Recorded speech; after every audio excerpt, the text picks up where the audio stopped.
Kabanata 23, Ang Pangingisda. Madilim-dilim pa ay nagsigayak na ang mga kabataan.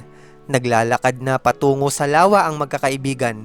Si Maria Clara ay kaagapay ang mga matatalik nitong kaibigan na sina Iday, Victorina, Sinang at Neneng. Habang naglalakad ay masaya silang nagkukwentuhan at nagbibiruan. Paminsan-minsan ay binabawalan sila ng mga matatandang babae sa pangunguna ni Tia Isabel. Pero sige pa rin ang kanilang kwentuhan.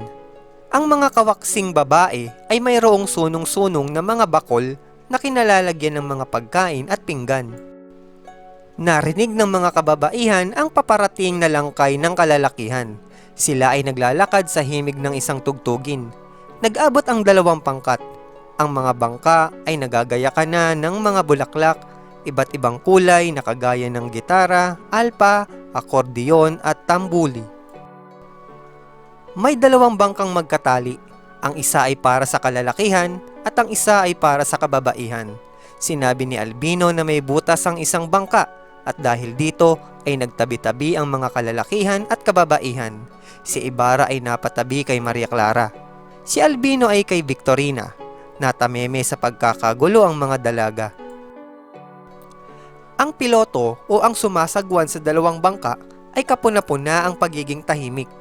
Siya ay isang binatang may matikas na anyo, matipuno ang pangangatawan, maitim at siksik sa laman. Ito ay si Elias. Patungo sila sa baklad na pagmamay-ari ni Kapitan Tiago upang kumuha ng isda na kanilang uulamin. Habang inihintay na maluto ang agahan, si Maria ay umawit ng kundiman. Bala na ay hindi nakaimik. Nang dumating sila sa isang baklad, ay sinabi ni Andeng na nakahanda na ang sabaw para sa isisigang na isda. Isang mangingisda ang nag-aasikaso ng pagsalok ng isda sa baklad. Lahat ay umaasa sa dami ng isda dahil 5 araw nang hindi napapandaw ang baklad. Laking gulat ng lahat. Dahil maski isang isda ay walang nahuli kahit paulit-ulit na ang pagsalok dito. Si Leon na katipan ni Iday ang kumuha ng panalok. Isinalok ito, ngunit wala ring nahuling isda. Sinabi na ang kawalan ng isda sa lawa ay dahil may buwaya sa loob ng baklad. Pero pinayapa sila ng ilang mga kalalakihan sa pagsasabing sanay si Elias na humuli ng buwaya. Ilang saglit lang, nahuli na ni Elias ang buwaya, pero higit na malakas ang buwaya. Nagagapi si Elias. Dahil dito, kumuha ng isang punyal si Ibarra at lumundag din sa lawa. Ang mga kababaihan lalo na si Maria Clara ay alalang-alala kay Crisostomo Ibarra. Biglang umalimbukaw ang pulang tubig.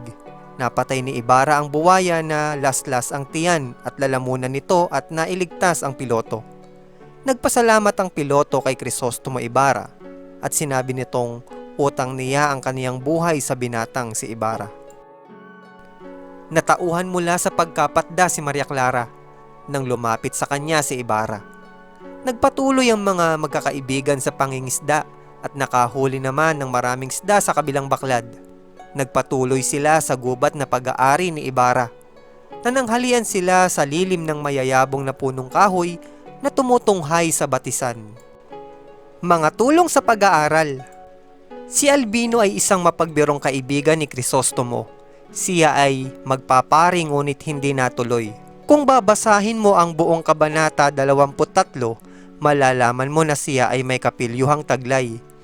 Ilan sa mga kapilyuhan nitong si Albino ay ang pagsasabing may mga butas ang isang bangka na sinasakyan upang magkatabi-tabi na lamang ang magkakasintahan sa isang bangka. Ngunit ang totoo ay wala naman talagang butas ang bangka. Maging ang Katolisismo ay hindi pinatawad ng mapagbirong si Albino. Sinabi niya na salamat at alinman sa mga inuming ito ay hindi ang Katolisismo. Ang ibig sabihin ni Albino ay di madaling lunukin ang Katolisismo na ipinapalakad ng mga kura noon. Ipinakita sa kabanatang ito ang pagiging mapusok at padalos-dalos na desisyon ng piloto o ni Elias. Ang biglang pagtalon niya sa tubig upang huliin ang buwaya na hindi man lamang nag-iisip at nagpaplano ay pagpapakita ng kapusukan. Ipinayo ni Ibarra sa piloto na huwag maging mapusok at huwag makipaglaro o biruin ang kamatayan. Kung iuugnay ito sa kalagayan ng San Diego, ay maraming mamamayan ang hindi na nagugustuhan ng pamamalakad ng mga Kastila, ngunit kung lalabanan man nila ang mga ito, kailangan ng wasto at maingat na pagpaplano at huwag maging padalos-dalos ng desisyon. Ang mensaheng nais iparating ng kabanatang ito ay ang kahalagahan ng pagkakaisa, pagtutulungan at pagmamalasakit sa isa't isa upang malampasan ang mga pagsubok. Ipinakita rin ang kasiyahan ng mga magkakaibigan sa kabila ng mga hamon na kanilang hinaharap.